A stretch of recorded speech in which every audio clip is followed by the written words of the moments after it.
Um cordial boa tarde a todos e todas. A nossa rádio da associação é a rádio da sinceridade. E que eu me chamo Marlon Farias, conhecido como Trovador Galdério. E o tema de hoje, lá do 20 de novembro, dia da Consciência Negra. E sobre o quilombo dos Palmares, sobre o Zumbi dos Palmares. E essas calorosas e preocupações existenciais e da nossa cultura, entretenimento e as nossas preocupações existenciais da Associação Construção. E estamos conectados da nossa rádio web da sinceridade. E ao todos, queridos colegas aqui,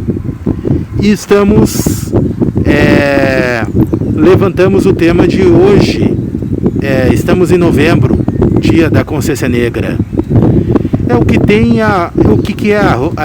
Nós vamos falar mais detalhes dentro de instantes. Meu nome é Silvio Lima, sou da Associação Construção e Geração Boa. Eu quero falar sobre a Consciência Negra. A Consciência Negra é o seguinte: o negro tem que ser, na sociedade brasileira, gaúcha e mundial, os negros tem que ser respeitado e valorizado.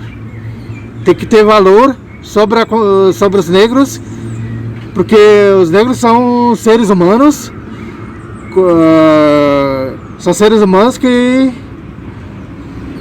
que nem a gente mesmo.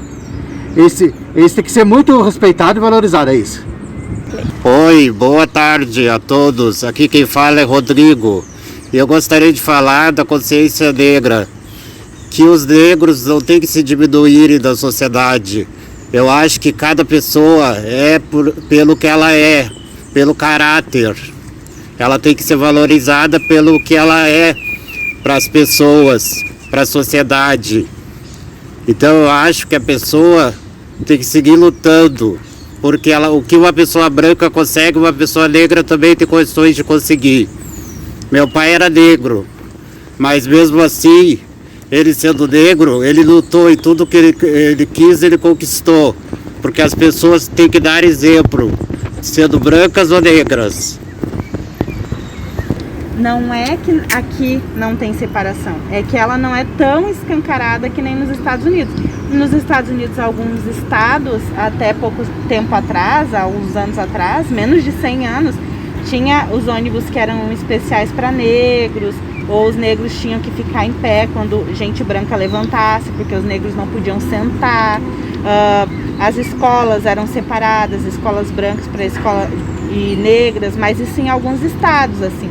Nos outros estados era mais misturado, mas isso não significa que por ser negro ou ser branco, quer dizer, não significa que por ser negro e estar misturado que as condições são iguais, assim. Se no nosso país, se alguma pessoa vai procurar um emprego e tiver uma pessoa branca e uma pessoa negra para a mesma vaga, tem muitas chances de a pessoa branca conseguir a vaga e a pessoa negra não. Porque a gente tem o que a gente chama de racismo estrutural. É um assunto muito complexo, mas acaba interferindo muito em como as pessoas negras acabam se colocando na sociedade.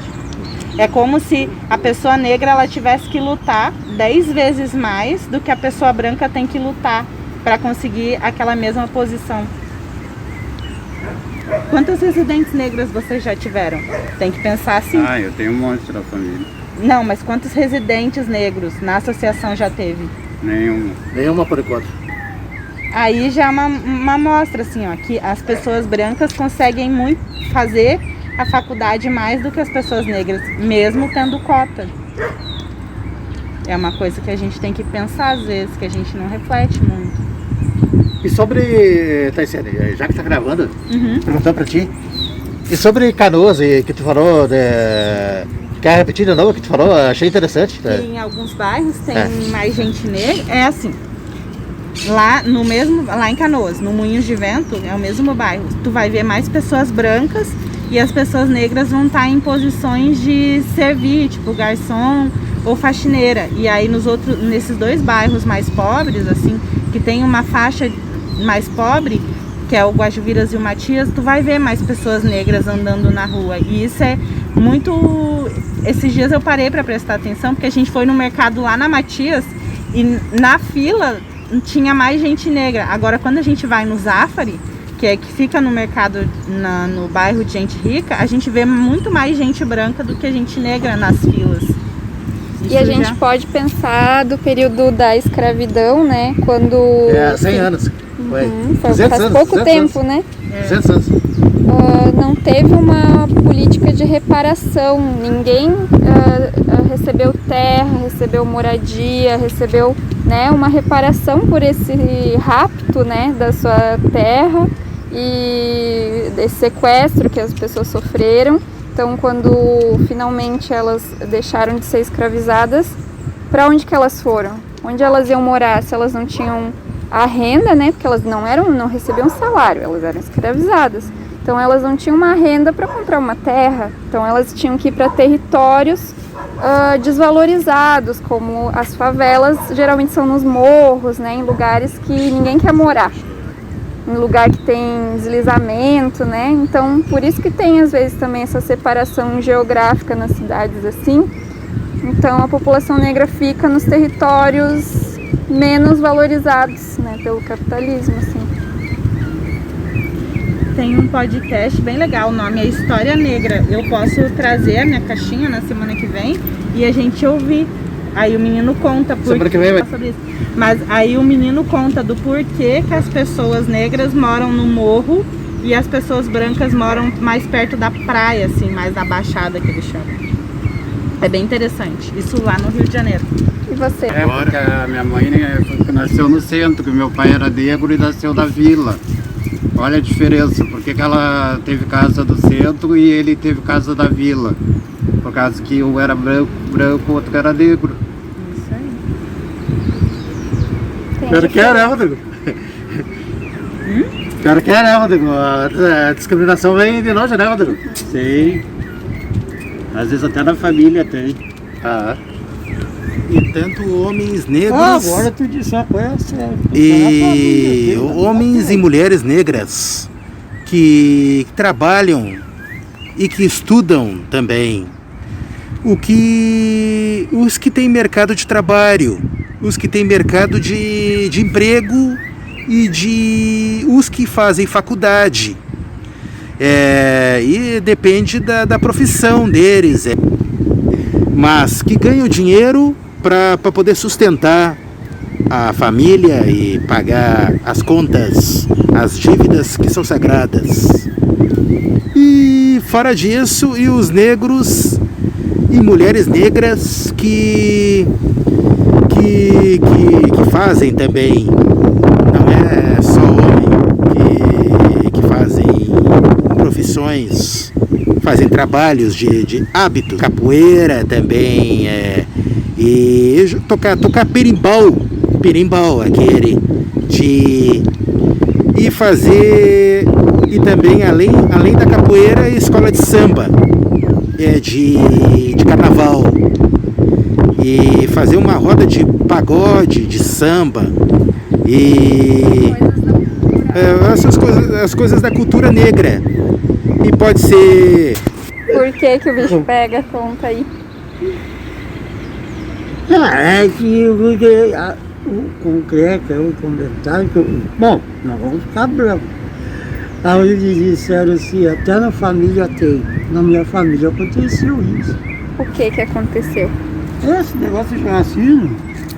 E eu quando pequeno, eu só perguntava, né, pra mãe o que é, porque aquela implicância dela meu primo, da minha tia não gostava do meu primo.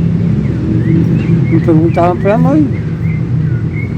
Que a minha tia é racista. Ele disse que Aí com isso eu achava que era só uma palavra. Vou renovar a receita dia 10 de fevereiro. Naquela era, porque aí com 5 anos depois que eu fui saber que ela rejeitou o próprio filho. Aí era assim. O filho era negrão e ela queria que ela fosse branco. Acho que tem 3. E tu Porque ela percebia casou isso? com branco. E aí não tá. E ela, então ela rejeitou o filho. E o filho foi criado com a minha mãe. Isso foi E depois que 5 anos depois, eu e minha irmã também ficamos assim, não gostamos da tia. Porque a tia falou assim, se ela faz isso com o filho, imagina o que vai fazer com o sobrinho. Matar. Então foi uma coisa que até durou anos. Né? E o filho sempre querendo ver a mãe. E ela pegava e saía. E foi doloroso.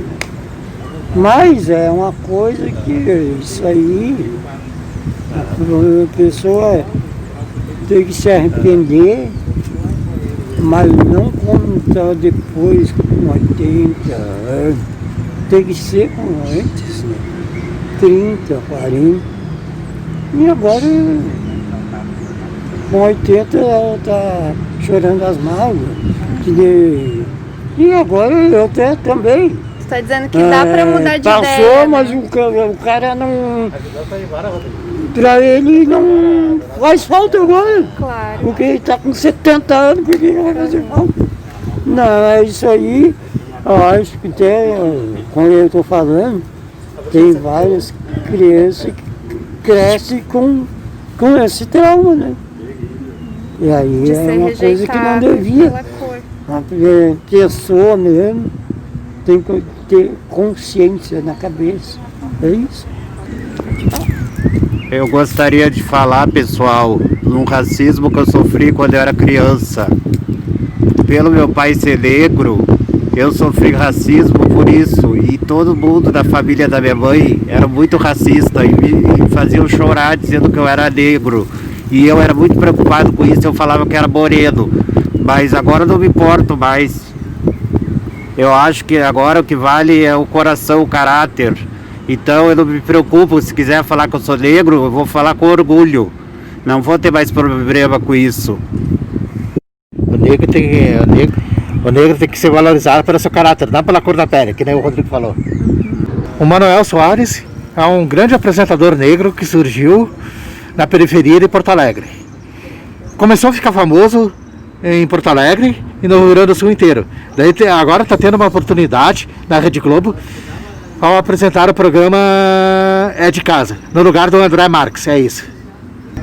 Eu acho que tem o racismo no mundo, no Brasil, nos Estados Unidos principalmente, por causa da competição entre brancos e negros.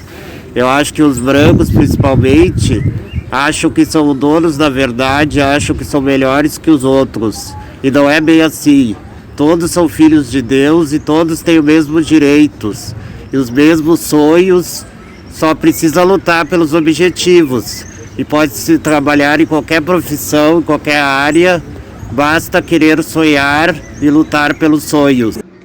Nós estamos fechando esse episódio do nosso podcast da Associação Construção. Lembrando que essa edição especial acontece aqui na Redenção. Durante a pandemia do Covid-19, com equipamentos adaptados, improvisados com as devidas medidas de proteção para evitar o contágio. Saúde em primeiro lugar. O meu abraço, eu, Marlon Trovador Galdério, e de todos os associados. E a gente agradece ao fundo dos nossos corações aos ouvintes da Rádio Web Podcast na Associação Construção, e a gente agradece a todos e todas